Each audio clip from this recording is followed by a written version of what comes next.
اہل سنت کے بارے میں اویئرنیس تو ضرور مجھے میسج کر سکتا ہے. خیر غوث پاک رضی اللہ تعالیٰ عنہ کے حوالے سے کچھ باتیں عقیدے کی باتیں جو بچے کو پتہ ہونا ضروری ہے. کچھ لوگ آ کر یہ کہتے ہیں غوث پاک کی 11ویں کہاں سے ثابت ہے؟ غوث پاک کی 11ویں کہاں سے ثابت ہے؟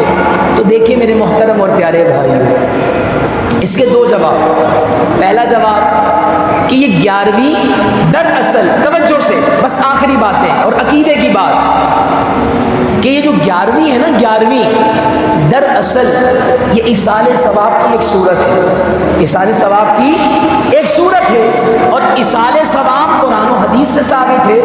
سورہ حشر کی آیت نمبر غالباً 10 یا 11 ہے. اس کے اندر اللہ تبارک و تعالیٰ فرماتا ہے کہ تم اپنے بھائیوں کے لیے بخشش کرو گے تو تمہاری بخشش قبول کر دی جائے گی، تمہاری دعائیں تمہارے بھائیوں کے حق میں قبول کر دی جائے گی. یعنی ایک بھائی دوسرے کے لیے کیا دعائیں مغفرت کر سکتا ہے، ایصال ثواب کر سکتا ہے.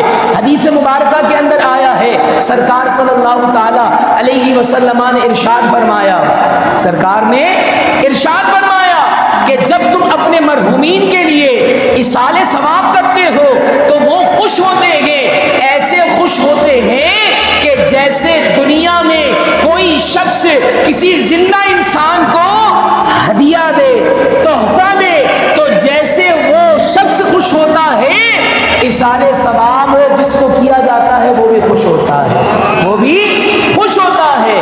تو یہ جو 11ویں ہے، 12ویں ہے، تیجا ہے، 40واں ہے، میں آپ کو ایک عقلی دلیل سے سمجھاؤں. دیکھیں ہم دن میں عموماً کتنے وقت کا کھانا کھاتے ہیں؟ کوئی جواب دے گا؟ کتنے وقت کا؟ 2 سے 3 وقت کا. صبح اٹھتے ہیں، کھانا کھاتے ہیں، اس کو ہم کیا کہتے ہیں؟ بریک فاسٹ، ناشتہ. لیکن کھاتے تو کھانا ہی ہے نا، وہی روٹی ہوتی ہے، بس تھوڑا سا تیل ڈال کر اس کو تل کر پراٹھا بنا دیا جاتا ہے. سمجھیے گا میں جو بات آپ کو سمجھانا چاہ رہا ہوں عقلی طور پر، ٹھیک ہے، کہ یہ 11ویں کیسے اور پھر 11 تاریخی کیوں، وہ بھی عرض کرتا ہوں. دیکھیں ہم صبح، دوپہر، رات میں کھانا کھاتے ہیں، لیکن صبح کے کھانے کو ہم کہتے ہیں بریک فاسٹ، دوپہر کے کھانے کو لنچ، رات کے کھانے کو ڈنر. ایسا ہی ہے نا؟ ایسا ہی ہے. اچھا پھر ہم گھر پر دعوت کرتے ہیں، اگر بچے کی ولیمے کی دعوت ہو تو ہم اسی کھانے کو کہتے ہیں یہ ولیمے کی دعوت ہے، کھانا ہے. لیکن ولیمہ کہتے ہیں نکاح کا کھانا ہے، کھانا ہے، لیکن ہم کیا کہتے ہیں کہ یہ نکاح کی دعوت ہے. اگر وہ عقیقہ ہے تو ہم کہتے ہیں عقیقہ ہے. یہ ہے ساری ہی کھانے کی کیٹیگری. لیکن کسی کو ہم نے نام لنچ کا دے دیا، کسی کو بریک فاسٹ کا دے دیا، کسی کو ڈنر کا دے دیا، کسی کو ہم نے کیا ہے نکاح کا ولیمہ، نکاح کی دعوت کا کھانا کہہ دیا، ولیمے کی دعوت کا کھانا کہہ دیا. الخیر جیسے ہے کھانا، نام مختلف دے دیے ہیں، نام مختلف دے دیے ہیں، ایسے ہی ہے ایصال ثواب. اس کو ہم نے نام 11ویں کا دیا ہے، اس کو نام ہم نے 12ویں کا دیا ہے، اس کو نام ہم نے تیجے کا دیا ہے، اس کو ہم نے نام عرس کا دیا ہے، اس کو نام 40ویں کا دیا ہے. اگر کوئی شخص مثال کے طور پر تیجا نہیں کرتا تو ہم یہ نہیں کہیں گے کہ بھائی اس نے کوئی قرآن و سنت کی خلاف ورزی کی ہے. بھائی ایصال ثواب ہے، کرو گے اجر ملے گا. تو 11ویں بھی 12ویں بھی یہ ایک ایصال ثواب کا طریقہ ہے، اور ایصال ثواب قرآن و سنت سے ثابت ہے. ایصال ثواب قرآن و سنت سے ثابت ہے. اور رہی بات کہ ہم غوث پاک رضی اللہ تعالی عنہ کے حوالے سے 11ویں تاریخ ہی منسوخ کیوں کرتے ہیں، کوئی اور دن کیوں نہیں؟ کیا اس دن وصال ہوا ہے غوث پاک کا؟ کیا اس دن ولادت ہوئی ہے؟ نہیں، ایسا ہرگز نہیں. نہ یہ 11 تاریخ نہ ولادت کا دن ہے، نہ ہی وصال کا دن ہے.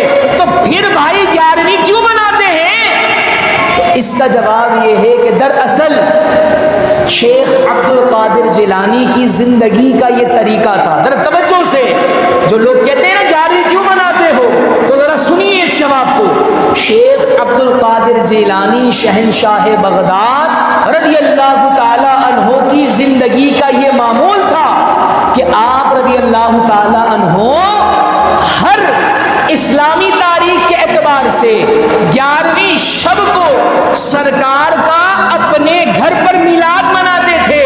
اللہ اکبر کبیرہ، اتنا تسلسل سے سرکار کا 11ویں کا میلاد مناتے تھے 11 تاریخ، اور اپنے طلباء کو بلا کر، اپنے اسٹوڈنٹ کو بلا کر ان کو لنگر وغیرہ پیش کیا کرتے تھے۔